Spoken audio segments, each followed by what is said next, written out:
दोस्तों नमस्कार। Electrical learn YouTube channel में आपका फिर से स्वागत है। दोस्तों आज का वीडियो बहुत ही इंटरेस्टिंग होने वाला है। इस वीडियो के अंदर मैं आपको बताऊंगा कि यदि हम कैपेसिटर का सीरीज कनेक्शन बनाएं और पैरेलल कनेक्शन बनाएं तो उसमें कैपेसिटर की वैल्यू में क्या क्या इम्पैक्ट आता है। जैसा कि फ्रेंड्स, कैपेसिटर को यदि हम सीरीज में जोड़ें तो कैपेसिटेंस की जो वैल्यू है वो कम हो जाएगी और कैपेसिटर को यदि हम पैरेलल में जोड़ें तो कैपेसिटेंस की वैल्यू बढ़ जाएगी। इसको हम आज के वीडियो के अंदर एक्सपेरिमेंट करके देखने वाले हैं। तो फ्रेंड्स अब बिना देरी किए स्टार्ट करते हैं। जैसा कि फ्रेंड, इस एक्सपेरिमेंट को करने के लिए हमने यहाँ पर अलग अलग कैपेसिटी के 5 कैपेसिटर लिए हैं। जैसा कि इन कैपेसिटर पे वैल्यू लिखी हुई है, लेकिन फिर भी हम इनका कैपेसिटेंस मल्टीमीटर के द्वारा चेक कर लेते हैं। अब यहाँ पे हमने मल्टीमीटर ले लिया है और मल्टीमीटर को ऑन कर लिया है और मल्टीमीटर की जो नॉब है उसको हम फेरेड पे कर लेंगे। जैसा कि जो भी कैपेसिटर होता है उनको हम फेरेड में चेक करते हैं, तो यहाँ पर हमने मल्टीमीटर की नॉब को फेरेड पे कर लिया है। अब हम एक एक करके सभी कैपेसिटर का कैपेसिटेंस चेक कर लेंगे। सबसे पहले हमने यहाँ पर 2.5 माइक्रोफेरेड का कैपेसिटर लिया है। इसका कैपेसिटेंस चेक करने के लिए मल्टीमीटर की दोनों लीडों को हम इस कैपेसिटर की दोनों लीडों पर लगाएंगे। तो आप देख सकते हैं मल्टीमीटर के अंदर 2.6 माइक्रोफेरेड कैपेसिटेंस दिखा रहा है।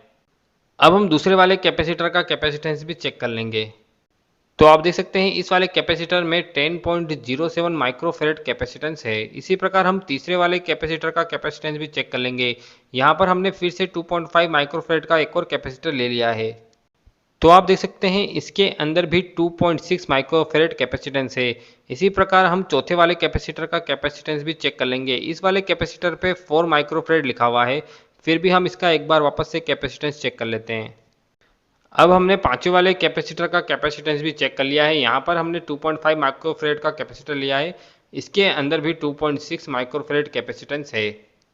अब सबसे पहले हम इन कैपेसिटर का सीरीज कनेक्शन बना लेंगे और सीरीज कनेक्शन बना के देखते हैं कि इनके अंदर कितना कैपेसिटेंस रहता है। तो जैसा कि कैपेसिटर के अंदर पॉजिटिव या फिर नेगेटिव नहीं होता है, तो हम किसी भी लीड को किधर भी जोड़ सकते हैं। तो सबसे पहले हम इन दोनों कैपेसिटर को इस तरीके से कनेक्ट कर लेंगे।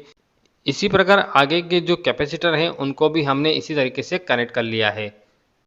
अब इनका कैपेसिटेंस चेक करने के लिए हमें मल्टीमीटर की जरूरत पड़ेगी, तो यहाँ पर हमने मल्टीमीटर भी ले लिया है।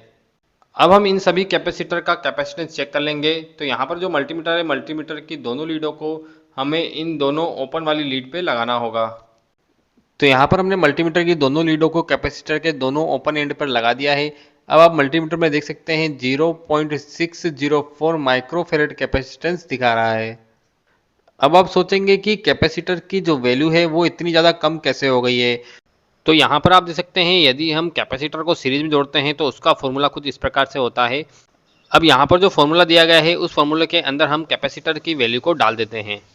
जैसा कि हमने सारे कैपेसिटर्स की वैल्यू निकाली थी, उन सभी की वैल्यू हम एक एक करके डाल देंगे। जैसा कि सबसे पहले वाला कैपेसिटर 2.6 माइक्रोफेरेड का है, उसके बाद वाला कैपेसिटर 4 माइक्रोफेरेड का है, फिर वापस से हमने 2.6 माइक्रोफेरेड का कैपेसिटर लिया है, उसके बाद हमने 10 माइक्रोफेरेड का कैपेसिटर लिया है और फिर लास्ट में हमने 2.5 माइक्रोफेरेड का कैपेसिटर सीरीज में लगाया है।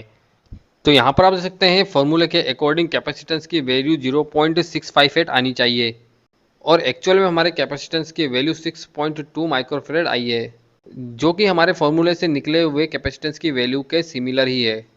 तो आपको पता चल गया होगा कि यदि हम कैपेसिटर को सीरीज में लगाएंगे तो कैपेसिटेंस की जो वैल्यू है वो कम हो जाएगी। अब यहाँ पर जो कैपेसिटर हैं उनको यदि हम पैरेलल में कनेक्ट करेंगे तो कैपेसिटेंस की वैल्यू क्या होनी चाहिए उसको भी हम देख लेते हैं। तो यहाँ पर हमने फिर से पांचों कैपेसिटर ले लिए हैं। इन कैपेसिटर का हमें पैरेलल कनेक्शन करना है। तो यहाँ पर जितने भी कैपेसिटर हैं उनके एक एक वायर को लेकर हम एक साथ कनेक्ट कर देंगे। तो यहाँ पर हमने सबसे पहला कैपेसिटर ले लिया है। इन दोनों कैपेसिटर को हम आपस में कनेक्ट कर लेंगे। अब मल्टीमीटर की सहायता से इन दोनों कैपेसिटर का कैपेसिटेंस हम चेक कर लेंगे। यहाँ पर हमने 10 माइक्रोफेरेड और 2.5 माइक्रोफेरेड का कैपेसिटर आपस में कनेक्ट किया है। तो आप देख सकते हैं जो वैल्यू है वो 12.50 माइक्रोफेरेड आ रही है। इसी प्रकार हम पांचों कैपेसिटर को पैरेलल में कनेक्ट कर लेंगे। अब हम इन सभी कैपेसिटर का कैपेसिटेंस देख लेते हैं कि पांचों को लगाने के बाद कैपेसिटेंस की वैल्यू में कितना अंतर आता है। तो यहाँ पर आप देख सकते हैं पांचों कैपेसिटर को यदि हम पैरेलल में लगाएं तो टोटल वैल्यू 21 के लगभग आती है। जैसा कि यदि हम कैपेसिटेंस को पैरेलल में कनेक्ट करें तो उसका फॉर्मूला यहाँ पर आप देख सकते हैं इस फॉर्मूले के अंदर हम पांचों कैपेसिटर की वैल्यू को डाल लेते हैं। आप देख सकते हैं सबसे पहले वाला कैपेसिटर 2.5 माइक्रोफेरेड का है, उसके बाद 10 माइक्रोफेरेड का कैपेसिटर है, उसके बाद वापस से 2.6 माइक्रोफेरेड का कैपेसिटर लिया है हमने, उसके बाद हमने 10 माइक्रोफेरेड का कैपेसिटर लिया है और उसके बाद 2.6 माइक्रोफेरेड का कैपेसिटर लिया है। तो यहाँ पर आप देख सकते हैं कैपेसिटेंस की वैल्यू 21.70 आ रही है। और यदि इस वैल्यू को और हम कैपेसिटेंस की वैल्यू मल्टीमीटर से जो चेक कर रहे हैं उस वैल्यू को कंपैरिजन किया जाए तो ज़्यादा अंतर नहीं है। तो फ्रेंड्स आप समझ गए होंगे कि यदि हम कैपेसिटर को पैरेलल में लगाएं तो कैपेसिटेंस की जो वैल्यू है वो बढ़ जाती है, और यदि हम कैपेसिटर को सीरीज में लगाएं तो कैपेसिटेंस की जो वैल्यू है वो कम हो जाती है। तो फ्रेंड्स ये वीडियो आपको कैसा लगा, और यदि ये इन्फॉर्मेटिव लगा हो तो चैनल को सब्सक्राइब जरूर कर दीजिए, इस वीडियो को शेयर करना ना भूलें ताकि सभी को इसका फायदा हो सके। थैंक यू दोस्तों, thank you so much for watching my video. Thank you so much.